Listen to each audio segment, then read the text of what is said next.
네, 안녕하세요. 네, 신모군입니다. 네, 반갑습니다. 저번에 했던 연필깎이의 정서, 네, 첫 번째 시간에 이어서 이번에 두 번째로 이 책을 소개를 하게 됐습니다.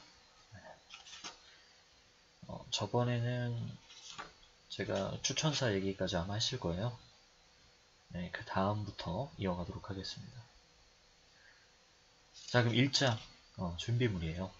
연필깎이에 필요한 도구 세트. 연필깎이에 필요한 도구 세트가 뭐가 딱히 있을까요? 네, 그냥 일반 범인의 저희의 기준에서는 그냥 칼하고 연필만 있으면 될 텐데요. 이 연필 장인이 되기 위해서는 또 색다른 게 필요한 것 같습니다. 자, 그걸 한번 봐볼까요? 자, 일단 연필이 필요합니다. 네. 연필은 우리 일에서 절대적으로 중요하다. 고객이 연필을 준비해오면 더 좋지만 그렇지 않을 경우를 대비해 늘 가지고 다니도록 한다. 즉, 연필깎이 도구 세트에는 사용하지 않은 HB 연필 몇 자루가 반드시 포함되어야 한다. 네, HB 연필이라고 딱 써있네요. 네, 이게 가장 표준적인 연필 도구인 것 같습니다. 자, 그 다음으로 작업용 앞치마가 필요하네요. 네, 벌써부터 뭐 전문적인 향기가 풀풀 풍기네요. 앞치마를 두른 남자는 프로페셔널해 보이는 법이다. 네, 전 방금 처음 알았습니다. 네, 앞치마를 두르면 프로페셔널해 보일 수 있군요. 저희 집에도 요리를 할 때 앞치마가 있는데, 네, 제가 그걸 둘렀을 때 딱히 그렇게 프로페셔널해 보이진 않는데, 네, 여기는 이 연필 어, 장의 이 데이비드 리스 씨는 이 앞치마를 굉장히 중요한 도구로 인식을 하고 있는 것 같습니다. 즉석에서 여러 자루의 연필을 잇따라 깎아야 하는 행사가 있을 때, 행사도 있나 봐요. 네, 대단합니다. 어, 출장 연필 깎기 뭐라고 해야 되죠? 참 뭔가 단어를 명명하기가 참 어려운 직업이네요. 그런 행사가 있을 때 작업용 앞치마는 아주 요긴하다. 연필 깎기는 지저분한 직종이다. 표현하는 것만 들으면 약간 3D에 가까운 그런 느낌입니다. 그만큼 연필 깎기가 심오하고 어렵다는 거겠죠. 자, 그 다음으로 주머니 칼이 필요합니다. 칼로 연필을 깎는 건 가장 정직한 방법이지만 마스터하기가 만만치 않다. 고객이 손으로 깎는 연필을 원하는 경우에 또 여러가지 방식으로 원하는 게 있나 봐요. 나는 돌아가신 할아버지의 주머니 칼을 사용한다. 그게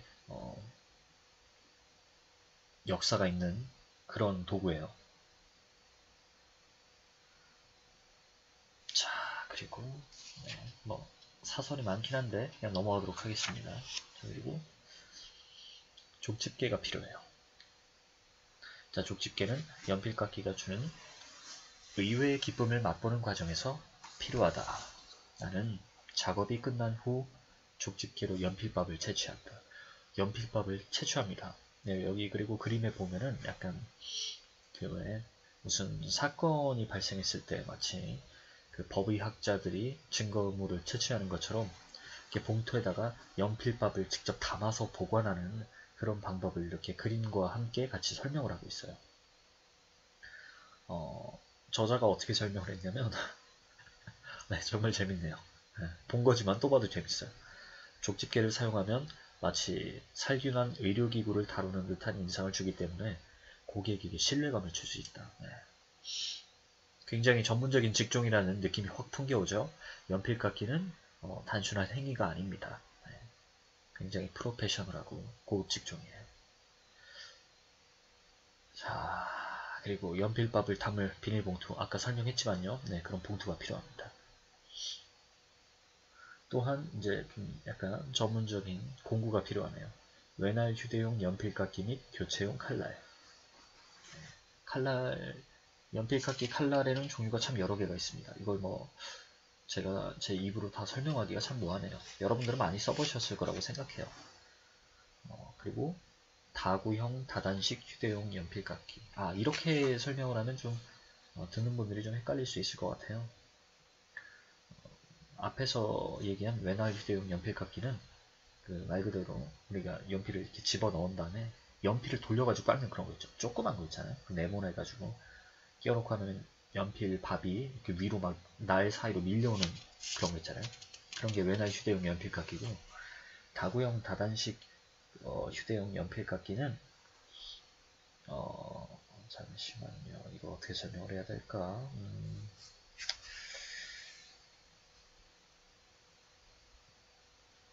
네네네네. 그러네요.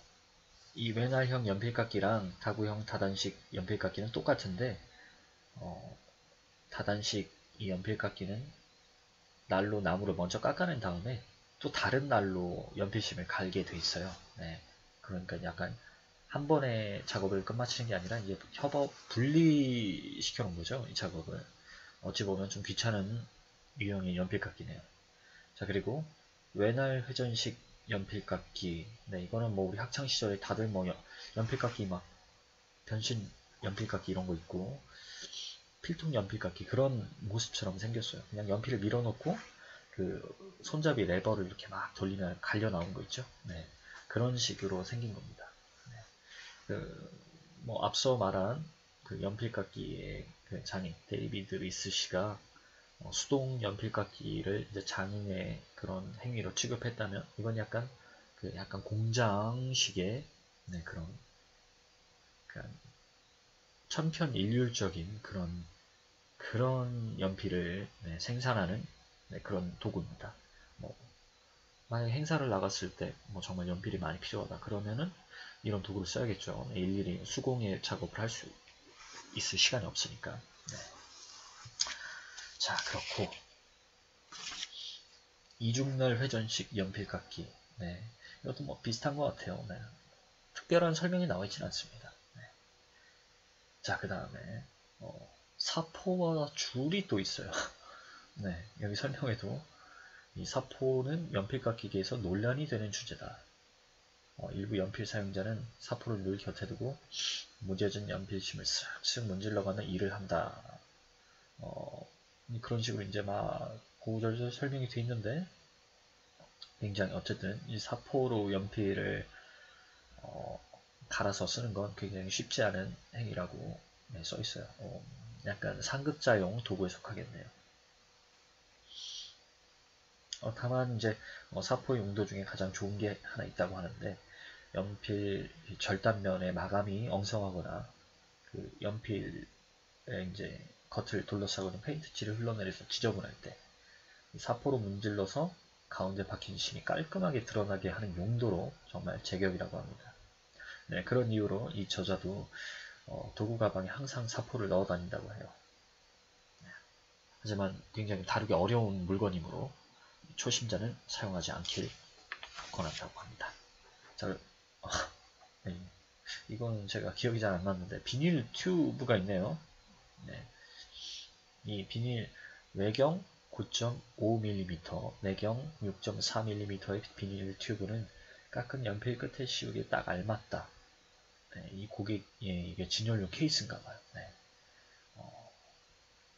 그쵸, 뭔가 약간 기념하고 가지고 있어야 할 경우에 일회용 연필통이라고 보시면 되겠습니다. 네. 네, 세상에 이런 것도 있네요. 그리고 튼튼한 플라스틱 관과 뚜껑.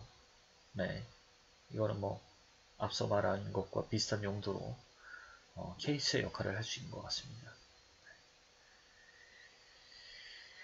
자, 그리고 5달러 지폐와 잔돈이 또 필요하네요. 저자는 연필깎이 도구 가방 안에 항상 5달러 25센트에서 80센트의 비상금을 넣어둔다고 합니다. 연필 깎다가 굉장히 심오하고 복잡하고 정교한 작업이므로 현기증이 날 때 샌드위치를 사 먹기 충분한 액수라고 합니다. 그보다 더 많이 넣어주면은 영화를 보러 가고 싶어질 수도 있으므로 그 정도가 딱 적절하다고 써놨습니다. 정말 자질구레한 것까지 잘 설명을 해놓은 것 같아요. 그 다음에는 머리띠용 확대경이 필요합니다. 그냥 단순하게 연필을 깎는 게 아니라 이 정밀 작업을 요하는 이 행위는 눈에 무리를 줄 수 있기 때문에 책상에 고정하는 것이든 머리에 쓰는 것이든 좋은 확대경을 사용해서 눈의 피로를 최소화하면서 오랫동안 집중력을 유지하기 위해 2배율 확대경, 네, 저 한 2배율 확대경 정도 쓰면 된다고 합니다. 육안으로는 뾰족하게 잘 깎인 것처럼 보여도 이 조명 아래서 확대경을 통해 살펴보면 완벽하기는커녕 결함투성이로 드러날 때가 많다고 합니다. 이 모든 결함을 연필을 주인에게 돌려주기 전에 바로 잡아야 하기 때문에 꼭 확대경을 쓰고 작업하기를 권하고 있습니다. 자, 그리고 칫솔, 이쑤시개의 손수건이 또 필요하네요. 네, 이 회전식 연필 깎기의 칼날, 앞서 말한 공장 도구 같은 거에 이제 흑연가루랑 나무 찌꺼기가 제거할 때 칫솔을 이용하시면 되고요. 단단한 바닥에 대고 연필 깎기를 털어서 찌꺼기를 털어내고 싶은 유혹이 분명히 있겠지만 저는 항상 이렇게 했어요. 네. 한 번도 이렇게 칫솔로 제거한 적이 없습니다. 네. 어린애가 뭘 알겠어요. 자, 근데 그렇게 하면 이제 유성 기호에 손상이 간다거나 날이 상한다거나 기계적 이상이 생길 위험이 있기 때문에 칫솔로 항상 깨끗하게 정리정돈을 해주기를 바라다고 썼습니다. 나무 이쑤시개는 옛날 휴대용 연필 깎기에 낀 부스러기를 빼낼 때 큰 이물질 있죠. 나무 껍데기, 네, 그런 걸 빼낼 때 가장 선호한 도구라고 합니다. 압정이나 핀, 바늘 같은 금속 도구는 칼날을 상하게 할 수 있으므로 사용을 권하지 않는다고 하네요. 그리고 이 손수건은 작업이 끝난 연필 촉에 묻은 흑연 가루를 제거하거나 연필 깎기 겉면을 가볍게 닦는 용도로 사용합니다. 마무리 도구라고 할 수 있겠네요. 자, 그리고 네, 방진 마스크 반창고도 나왔습니다. 자, 방진 마스크는 이 연필을 깎을 때 발생할 수 있는 분진 혹은 뭐 알레르기에 민감한 사람, 이 작업에 방해가 될 수 있는 그런 유해 물질을 차단하는 차원에서 방진 마스크를 착용하고 연필을 깎을 것이 권장된다고 하네요. 아울러 이 마스크를 쓰면은 고객이 보는 앞에서 연필을 깎을 때 표정을 어느 정도 감출 수 있다는 이점도 있다고 해요. 뭐 아무래도 앞치마 쓰고 확대경 쓰고 방진 마스크까지 쓰면은 네, 누가 보면은 원자력 발전소에서 일하는 줄 알겠죠. 거의 약간 그 정도의 채비를 해야만 완벽한 연필 깎기 마스터에 도전할 수 있는 것 같습니다. 네, 반창고는 또 우리가 연필 깎기를 쓰다 보면 가끔 부상을 입는 일이 있잖아요. 네, 부상이라고 하기 좀 민망한 정도지만 저도 어렸을 때 연필을 깎다가 몇 번 베인 적이 있어요. 자, 이제 그런 경우에 반창고를 쓴다고 합니다. 네, 여기는 반창고라고만 쓰여 있지만 응급 키트가 필요하겠죠. 네, 연필 깎기를 혹시 전문으로 도전해보고 싶으신 분들이 있다면 응급 키트를 꼭 사전에 구매를 해서 가지고 다니시기 바랍니다. 안 그래도 뭐 이제 가지고 다닐 장비가 많으니까 가벼운 걸로 구매하시기 바랍니다. 자, 그리고 이제 마지막에 대망의 라벨 인증서 그리고 빨간 색연필이 필요하네요. 네, 이 저자가 깎은 연필은 모두 상세한 정보를 담은 라벨과 함께 고객에게 전달된다고 합니다. 주문 번호, 날짜, 뾰족함의 등급, ABCD 이런 게 있나봐요. 기타 고객이 궁금해할 만한 사항이 라벨에 포함됩니다. 네, 정말 작품이네요. 이 정도면. 네. 이렇게까지 한다면 네, 그렇게 불러줘야죠. 정말 대단한 것 같습니다. 네. 자기의 그런 일에 대해서 약간 정말 자부심을 갖고 있다고 생각이 돼요. 네. 이 책이 지금까지만 이렇게 읽은 걸 보면 여러분이 너무 터무니없다고 생각하실 수도 있는데 만약에 혹시 이 책을 구매하신다면 네, 값은 12,000원입니다. 혹시 구매하신다면 네, 제가 볼 땐 정말 약간 우리의 그 타성에 젖은 그 이 마음에 약간의 프레시함을 가져다 줄 수 있지 않을까. 네, 저는 이 책을 읽으면서 굉장히 유쾌함을 느꼈어요. 네, 지금도 느끼고 있고요. 한번 정말 읽어보시기 바랍니다. 자, 이렇게 쭉 넘어가서 이제 HB 연필 해부가 나왔어요. 네, 이 연필을 깎기 위해서는 이 연필의 단면도와 연필의 구성에 대해서 잘 알고 있어야겠죠. 네, 이걸 참 어떻게 설명해야 될지 모르겠네요. 네, 이건 참 설명하기가 되게 애매한 것 같습니다. 네, 간단하게 설명을 하자면 연필의 부분에는 상면과 하면이 있는데 상면은 말 그대로 우리가 연필 촉을 넣어서 깎는 부분이에요. 거기 보면은 보통 연필은 되게 육각형이나 동그란 형태로 되어 있죠. 뭐 팔각형도 있겠지만요. 이걸 보면은 가장 중앙에 위치한 연필 심이 되는 부분을 흑연심이라고 하고요. 그 다음에 육각형이나 혹은 동그라미의 가장 좌우 대칭이 되는 부분들을 축 측면, 그리고 뾰족하게 나온 부분이나 끝에 위치한 부분들을 축 모서리라고 합니다. 네. 그리고 하면은 뭐 보통 지우개가 달려있는 경우도 있고 아니면 매끄럽게 코팅이 되어 있죠. 뭐 양쪽 면 다 깎아서 사용하면 둘 다 상면이 됩니다. 네, 그 점도 유의해 주시고요. 자,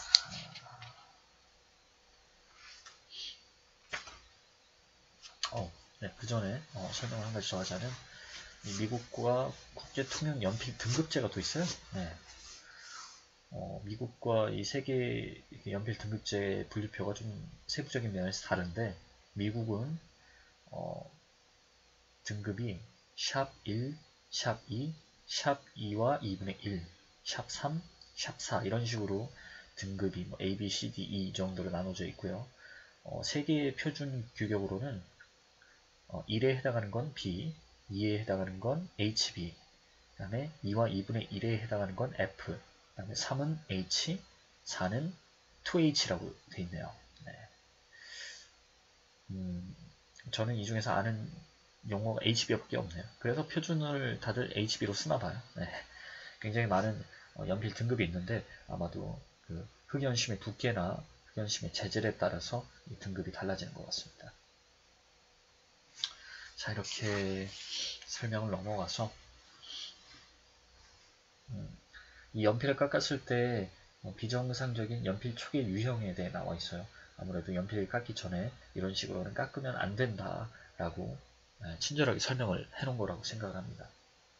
여기 보면 5개의 예시가 나와 있는데요. 첫 번째 예시는 핀 대가리처럼 튀어나온 연필끝. 네, 이건 어떻게 생겼냐면 우리가 잘 깎여진 연필심 끝에 흑연심이 약간 뭐랄까 약간 모처럼 뾰족하게 살짝 튀어나와 있어요. 뭉뚱그려가지고. 네. 좀 보기 싫게 튀어나온 그런 뭔가 핀 같은 거라고 생각하시면 됩니다. 그리고 두 번째 유형은 고르지 못한 깃 아랫단. 예, 연필 자체는 잘 깎였는데 우리 연필의 몸통과 우리 연필의 속 부분에 해당하는 그 결이 고르지 못하게 깎여서 약간 균등하고 밸런스 있게 보이지 않는 그런 유형을 말하는 것 같습니다. 앞서 말한 대로 쓰는 데는 지장이 없지만 예술성의 점수에서 깎아먹을 수도 있으므로 장인이 되기를 선호하시는 분들은 이 부분에도 주의를 하시길 바랍니다. 자, 그리고 세 번째는 깃 윗단이 패어서 드러난 목구멍. 이 경우는 제가 연필 깎다가 아주 자주 많이 겪은 유형이에요. 연필을 깎다가 심과 그 나무 몸 사이에 흑연이 깨져가지고, 그러니까 흑연이 고르게 이렇게 뾰족하게 뻗은 게 아니라 그 옆에 몸날이 약간 나간 거 있죠. 그래가지고 막 나중에 좀 쓰다 보면 이렇게 날이 흑연 심이 막 흔들흔들 거리다가 부러지고, 부러지고 그렇게 된 것처럼 푹 패어 있는 그런 흑연 심의 모형이에요. 잘 못 깎는다기보다도 약간 너무 대충 깎다 보면 이런 일이 많이 발생하죠. 자, 그리고 네 번째 유형은 치켜 세운 깃이라고 합니다. 이건 또 반대로 흑연심이 나무에 감싸여서 다른 부분은 정상적으로 나와 있는데 뭐 옆에 한 모서리 부분이 이렇게 약간 나무에 덮여가지고 쓰다 보면 나무가 찍찍 끌려서 나무가 벗겨지는 그런 유형으로 생겼습니다. 세 번째랑 네 번째는 제가 하면서 많이 겪었던 거예요. 대표적인 연필을 잘못 깎은 사례라 저도 약간 많이 공감이 갑니다. 그리고 다섯 다섯 번째는 목 없는 기사 또는 참수당한 루이 16세라는 표현이 되어 있는데, 네, 정말 적절한 것 같아요. 연필을 깎다 보면은 연필 심에 힘이 없어가지고 연필 심이 부러지거나 혹은 속까지 이렇게 쏙 빠져나온 경우가 있잖아요. 네, 그렇게 그림이 그려져 있어요. 연필 심이 안 보입니다. 네, 정말 참수당한 것 같아요. 이 유형도 저도 극히 드물게 겪어봤는데, 네, 다시 연필을 깎아내려면 정말 짜증나죠. 네, 계속 돌려내가지고 또 깎아야 되고, 뭐 수동으로 칼날로 깎으면은 한참을 밀어내야 되니까, 이런 경우는 정말 있어서는 안 되는 참극이겠죠. 자, 이런 연필 촉의 유형이 설명이 되어 있어요. 이렇게 깎지 말란 얘기니까 꼭 주의를 하고 연필을 깎도록 해야겠습니다. 자, 이제 3장으로 넘어왔어요. 3장, 몸풀기입니다. 연필 깎기는 오감을 자극하는 유쾌한 활동입니다. 그래서 꼭 몸을 풀어줘야 하고, 연필을 깎기 전에 준비 운동을 하지 않으면 불의의 사고를 당할 수 있기 때문에, 뭐 척추 디스크라든가 목 디스크 혹은 뭐 손발의 마비, 손떨림 이런 게 올 수 있기 때문에 꼭 몸풀기를 해주길 바란다는 당부의 말입니다. 네, 뭐 우리나라 국민의례의 체조 같은 거랑 좀 다르긴 하지만 어쨌든 손과 발 그리고 손목, 주로 연필을 깎을 때 쓰는 그 주요한 부위들에 대한 긴장을 풀어주는 그런 몸풀기 동작들이 자주 있어요. 특히나 손목 터널 증후군 아시죠? 네, 손목 터널 증후군은 요즘 우리 현대인에게도 많이 발생하는 건데, 컴퓨터나 아니면 손목을 쓰면 스마트폰 이런 걸 하다 보면 손목 터널 증후군이 많이 걸리는 것 같습니다. 네, 이런 증후군을 예방하기 위해서 꼭 손목 운동을 중점적으로 해주기 바란다고 적혀있네요. 자, 이제 좀 빠르게 넘어가 볼까요? 네, 사장은 주머니 칼로 깎기가 설명이 되어 있습니다. 네, 주머니 칼은 단계적으로 보자면 1단계 주머니 칼 펼치기, 주머니 칼 펼쳐서 칼날을 준비하고요. 집도 3단계 집도, 칼을 칼날 준비한다는 게 칼을 정말 간다는 얘기예요. 네. 우리가 뭐 일식집에서 칼을 갈거나 한 정말 그런 칼을 가는 거예요. 그렇게 칼을 갈아서 칼을 준비한 다음에 이제 연필을 깎을 차례로 들어가서 집도를 한 다음에, 집도 한 다음에 약간 수술 같은 이런 식으로 집도를 한 다음에 깎을 위치를 선정을 해요. 깎을 위치를 선정한 다음에 여기서는 아랫단 위치를 깎는 것마다 이 촉의 느낌이 달라지므로 3, 4단계 정도로 각도를 세분화시켜서 깎아줘야 한다고 돼 있는데, 여기서 중요한 거는 밸런스를 유지해야 한다는 거, 그리고 길게 깎고 싶을수록 축의 아래로 더 내려간 지점에서 시작해야 한다고 하는데, 그냥 뭐 이런 건 아무리 설명해봤자 알아들을 수가 없을 것 같아요. 그냥 깎을 때 적절한 기세의 긴 날의 선정을 마친 다음에 칼을 깎아야 한다고 하는 것 같습니다. 그다음에 가장 중요한 건 칼자국을 처음 내는 그 순간이라고 해요. 칼자국을 처음에 잘 내놔야 다음 작업도 수월하게 진행되므로 처음 깎을 때 가장 집중해서 깎기를 원한다고 이렇게 써 있습니다. 그 다음에는 나무 속살 깎기, 흑연 노출시키기, 흑연 다듬기 라는 등등의 이런 아주 여러가지 얘기들이 나와 있는데요. 이렇게 어렵게 좀 설명해 놓은 것 같지만 그냥 연필을 깎고 잘 다듬고 털어내면 된다는 얘기입니다. 그 얘기를 굉장히 전문적으로 얘기를 해놨는데, 그걸 다 얘기하다 보면 여러분이 짜증나서 그걸 꺼버릴 것 같아서 그렇게까지 설명을 하지 않을게요. 이거는 제가 볼 때 직접 사서 보시는 게 편할 것 같아요. 그 다음에 5장 외날 휴대용 연필 깎기로 깎기라고 돼 있는데, 그냥 다 넘어가겠습니다. 여기서부터 이런 걸 아무리 설명해봤자 여러분들이 지루하실 것 같아요. 네. 어쨌든 제가 이 책에서 말하고자 하는 건 연필을 어떻게 깎느냐 뭐 이런 걸 말하는 게 아니라 그런 건 책을 사다 보시면 되고요.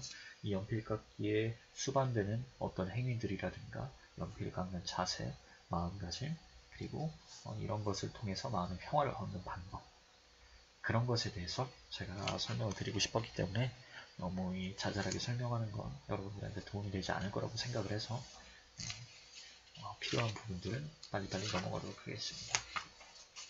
자, 그 후에 전반적으로 이 연필을 깎는 방법에 대해서 다 이렇게 주구장창 설명이 되어 있어요. 굉장히 길게 전문적으로 한 120페이지에 걸쳐서 설명이 되어 있기 때문에 이 책이 비단 웃고 넘기자고 만든 그런 책이 아님을 여러분들이 정말 알아주셨으면 좋겠습니다. 자, 그리고 바로 11장으로 넘어가서 샤프 펜슬에 대한 짧은 소견이 있어요. 네, 정말 짧은 소견입니다. 샤프 펜슬은 순 엉터리다 라고 적혀있네요. 네, 저도 뭐 샤프 펜슬을 잘 쓰지 않고 잘 부러지는 데다가 관리하기도 귀찮고 예쁘지도 않기 때문에 저도 별로 선호하진 않습니다. 자, 그리고 바로 또 12장으로 넘어가서 연필깎이가 정신건강에 미치는 영향, 위험 진단 및 대처법 이렇게 적혀있네요. 연필깎이의 모든 면에는 저마다의 기쁨과 불안이 따른다. 각가지의 기쁨에 대해서는 지금까지 충분히 이야기했으니 이제 불안에 대해 알아보자. 연필을 깎는 일은 일반적으로 성취감이나 마음의 평온 등 심리적 보상을 주지만 덜어는 정신건강을 위험에 빠뜨리기도 한다. 그러한 위험을 인지하고 적극적으로 막아 작업 전반에 확산되는 일이 없도록 하는 것은 연필깎이 전문가의 직업적 책무이자 개인적 의무다. 네. 직업적 의무라는 말이 굉장히 마음에 와닿네요. 연필깎이를 정말 간단한 행위로 치부해서는 안 될 것 같습니다. 자, 여기선 어쨌든 이 저자는 연필을 깎아서 고객들에게 배달을 하므로 고객의 실망, 이런 부분에 굉장히 민감하게 반응을 하고 있어요. 적어도 자기에게 있어 가장 큰 불안은 고객이 실망하면 어쩌나 하는 것이다. 여러 사람들 앞에서 연필을 깎든 아니면 먼 곳에 사는 낯선 이를 위해 작업실에서 혼자 연필을 깎든 평소에는 침착하게 잘 깎다가도 고객의 기대가 부담으로 다가오면 마음이 불안해질 수 있다. 연필 깎는 이와 연필 깎기의 관계가 뮤지션과 악기의 관계와 가장 흡사해지는 건 돈을 받는 행사, 말하자면 위로 공연을 할 때다 라고 이렇게 적어놨어요. 그만큼 돈을 받고 있는 행위에 대해서 이 연필 깎기라는 것을 정말 신중하고 중요한 직업적 사명과 책임을 다해야 되는 일로 인식을 하고 있다고 이렇게 써놓은 거예요. 그러면서 이제 연필 깎기의 철칙에 대해서 정말 여러 가지로 서술을 해놨습니다. 거기에 대한 이제 여러 가지 게 있어요. 모르는 것에 대한 불안, 깎지 않은 세 상태의 연필을 대할 때의 그런 방법들, 어떻게 하면 연필을 더 잘 깎을 수 있을까, 고객들 앞에서 떨지 않고, 그런 방법과 관중 앞에서 즉석으로 연필을 깎을 때, 연필 깎기 전문가로 활동하는 사람이라면 누구나 겪어봤을 이야기가 있다라고 해놓은 건 이게 정말 이 연필 깎는 전문가가 한 사람이 아니라는 생각이 들어요. 왠지. 그리고 이 저자의 말에는 쓸데없이 설득력이 있습니다. 정말 이런 분들 많을 것만 같아요. 행사를 뛰고, 애들이 야외에서 연필을 가지고 뭔가 작업을 할 때 이런 분들을 불러가지고 정말 행사 도우미처럼 이렇게 쓰는 건 아닌가 하는 그런 생각마저 들 정도예요. 그리고 각각의 연필 깎기 기술이 정서에 미치는 영향, 연필 깎기의 이 행위가 달라질 것만으로도 이 심적이나 이 외적으로 미치는 영향들이 있기에 이렇게 또 서술을 해놓은 거라고 생각합니다. 그 다음에는 각종 연필 깎기로 깎기, 칼로 깎기, 깎기 이렇게 네, 그런 식에 대한 설명이 또 나와 있고요. 그다음에 이제 마지막으로는 연필심 파손, 그리고 육체적 피로, 사회적 비난, 성적 불륜, 경제적 파산에 대처하는 우리의 자세라고 나와 있어요. 네. 약간 멘탈리스트 가까운 얘기까지 이 책에 서술을 해놨어요. 연필가게 절대적인 완벽함에 도달하는 것을 목표로 삼는 건 좋지만 아무리 노련한 연필가게 전문가라도 그게 좀처럼 쉬운 일이 아님을 결국 인정할 수밖에 없다.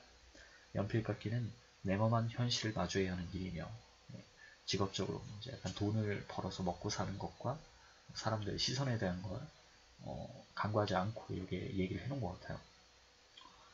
세상 만사가 그렇듯 돌발 사태와 재난을 피하기 어렵다. 그러나 다행히도 여느 세속적인 직업과 달리 우리 일은 제라드 맨리 홉킨스가 누군지 모르겠지만 이분이 찬미한 다채로운 아름다움의 영광을 누린다고 말할 수 있다. 이 연필깎이란 일이 아무나 쉽게 시도할 수 없는 정말 극소수의 사람들만이 해낼 수 있는 그런 아주 어렵고 그러면서도 가치 있고 매력적인 일이라고 얘기하고 있는 것 같아요. 네, 그러면서 모든 연필 쪽에 수반되는 불확실성과 불완전성을 받아들이고 아니 어쩌면 더 나아가 향유하는 법까지 배워야만 한다. 네, 철학적인 문구예요. 네, 왠지 네, 이 책을 읽다 보면 약간 뭐랄까 사람이 직업을 가지고 일하고 즐거움을 얻고 돈을 벌고 하는 그 뭔가의 근원적인 본질적인 뭔가가 있지 않을까라는 것을 속뜻으로 이렇게 약간 내포를 해놓은 것 같아요. 네, 제가 그게 뭔지를 다 읽어낼 수는 없는데 단순히 연필을 깎는 행위가 아니라 연필을 깎음으로써 생기는 뭔가라고 하지만 저도 잘 모릅니다. 네, 아무튼 그런 게 있는 것 같아요. 그렇기에 이렇게 연필을 깎는 이상적인 형태를 향해서 계속 정진해야 한다고 네, 수련하듯이 얘기를 해놨어요. 마치 기술공처럼. 이는 인생의 공허함을 인정하라는 뜻이 아니라 그보다는 세상 일이 어찌 될지 모른다는 것에 대해 그리고 각자와 이 상황을 인식하는 것이 얼마나 중요한지에 대해 잘 생각하고 반성할 필요가 있으며 그러면서도 현 상황을 개선하고자 노력해야 한다는 것이다. 자, 그런 의미에서 연필깎이 장인으로서가 아니라 같은 인간으로서 독자에게 해주고 싶은 말이 있으니 부디 새겨듣기 바란다. 이렇게 써놨습니다. 네, 이건 정말 좋은 말이라 제가 하나도 깎지 않고 다 해드리고 싶어요. 타협하지 않고 달성할 수 있는 완벽성은 오직 마음가짐과 노력의 완벽성뿐이다. 능력이 닿는 한 최고의 연필깎이 전문가가 되기 위해 전심전력을 다하고 적절히 대책을 세워나간다면 결과적으로 따졌을 때 다른 모든 부분은 용서될 것이라 확신해도 좋다. 나는 이런 생각으로 모든 심리적 문제를 극복해왔다. 라고 써있네요. 저희 괄호 안에 최고의 연필깎이 전문가 대신 자기가 하는 일들에 대한 것들을 넣어보면 굉장히 많은 위안과 확신을 얻을 수 있는 글이 아닌가 싶습니다. 내가 어떤 일을 정말 완벽하게 하고 싶고 그 일을 완벽하게 하기 위해서 노력을 했을 때 적절한 대책을 세워가면서 일을 한다면 결과적으로 따졌을 때 다른 모든 부분이 용서될 것이라 확신을 좋다. 이런 얘기죠. 자기가 하는 일에 매진하고 열심히 하고 그렇다고 그 일에 자신을 내던지라 이런 얘기가 아니라 나는 나이면서 내가 그 일을 하고 나는 그 일에서 즐거움을 얻고 그러면서 돈을 벌고 이런 모든 것이 순환되면서 그 외에 부가적으로 발생하는 어떤 문제들에 대해서는 내가 내 스스로 용서할 수 있을 거라고 다짐을 할 수 있다는 거죠. 네, 참 좋은 말 같습니다. 네, 저도 방금 막 무슨 말을 했지만 저도 정리는 안 됐어요. 여러분 스스로가 듣고 판단하시기 바랍니다. 자, 벌써 또 30분이 넘게 얘기를 했네요. 쓸데없는 얘기만 막 주절주절 했는데 너무 또 길게 얘기를 하면 지루하니까 벌써 지루하죠. 네, 오늘은 이만 여기까지 하도록 하겠습니다. 감사합니다.